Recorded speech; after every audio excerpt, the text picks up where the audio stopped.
Hello Hello， 胖妮儿来喽！继续和胖妮过情关。今天咱们盘点大胖菊和果子狸初见甄嬛的场景。除夕夜，倚梅园，甄嬛一句奴婢弄湿了鞋袜，就能让皇上止步。而温宜周岁宴，圆明园，甄嬛赤足而立，果郡王不但不回避，还夸人家的脚丫子长得白。相比之下，皇上堪称君子，而果郡王就是传说中的登徒子。虽然胖妮跟众多小主们一样，对甄嬛和果郡王这条感情线无感，对果郡王在后期的一些表现也很无语，但就两人第一次在圆明园相见这场戏来看，果郡王的所作所为并非出自本心，而是为了立人设。他所有的放浪形骸不是为了甄嬛，而是为了另一个人。想真正看清这部分内容，我们需要联系皇上和果郡王上一次见面的场景。当时皇上和果郡王一起练骑射，果郡王不小心漏了真本事，猎杀野鸽，一箭射穿4目。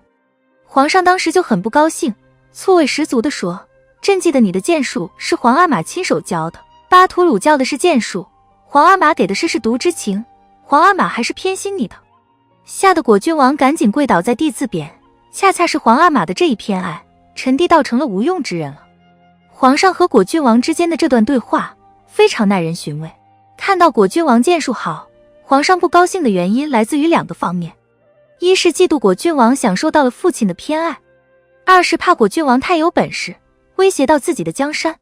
被父亲偏爱这件事是坐实了的，果郡王推不掉的，但威胁皇上江山这件事儿却还没发生。为了打消皇上的顾虑，果郡王只能贬低自己无用。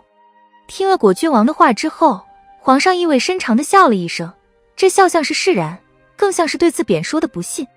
帝王的疑心是能够杀人的，果郡王怎么能不惶恐？因此温宜的周岁宴，果郡王故意迟到，躲到园子里去喝酒。他原本的计划应该是等宴会进行到一半的时候，醉醺醺的前往，让皇上见他浑身酒气，不成器的样子。没想到在园子里碰到了新嫂子甄嬛。因为果郡王见过甄嬛的小相，他当然能猜出甄嬛是谁，更加明白她此刻在皇上面前多么受宠。也正因为如此，在甄嬛面前树立什么样的形象才尤其重要。就像倚梅园里，甄嬛说自己鞋袜湿了，皇上顾念着明君的人设，再也不能像当初作为王爷时宠幸4皇子的额娘一样不管不顾了。这次偶遇甄嬛，果郡王也要顾念着无用的人设，将轻浮放浪进行到底。虽然甄嬛对外不敢提及此事，但是果郡王无用的形象一旦在甄嬛的心中立住了，常伴君侧的他也定会有意无意地将这个信息传递给皇上。如此，皇上就能对果郡王多一分放松，少一分警惕。那么这次相见，果郡王对甄嬛是否有好感呢？胖妮个人认为好感是有的，只不过还停留在欣赏阶段，用情不深，甚至说没有动情。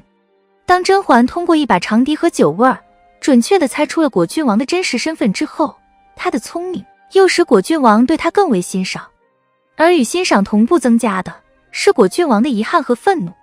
像这样有才有貌的女子，本应该做他的妻子，夫妻恩爱，就因为贪图身份、地位、财富，这些女子就甘心去做帝王身边的玩物。凭什么皇上就能这样暴殄天物？凭什么别人在他身边展露一下真本事都不行？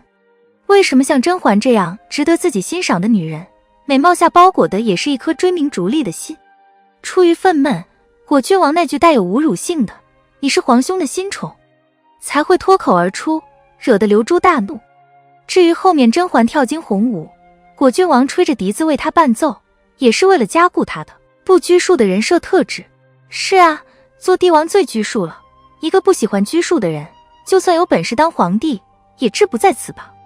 由此看来，果郡王和甄嬛初见时的油腻并非针对甄嬛，而是针对皇上。当然皇上对他的小把戏也未必不知道，不过在皇上看来，果郡王肯费心思讨好自己，就证明他是有所畏惧的。只要有畏惧就好掌控。再者，把一奶同胞的14弟都关起来的皇帝真的太寂寞了。留着果郡王不但等于留住了一个兄弟，也等于留住了他并非薄情寡义的一个证明。这个证明能够蒙蔽世人，更能哄骗自己。好了，本期的影片就到这里。喜欢胖妮，辛苦给影片点赞，订阅胖妮，下期更精彩。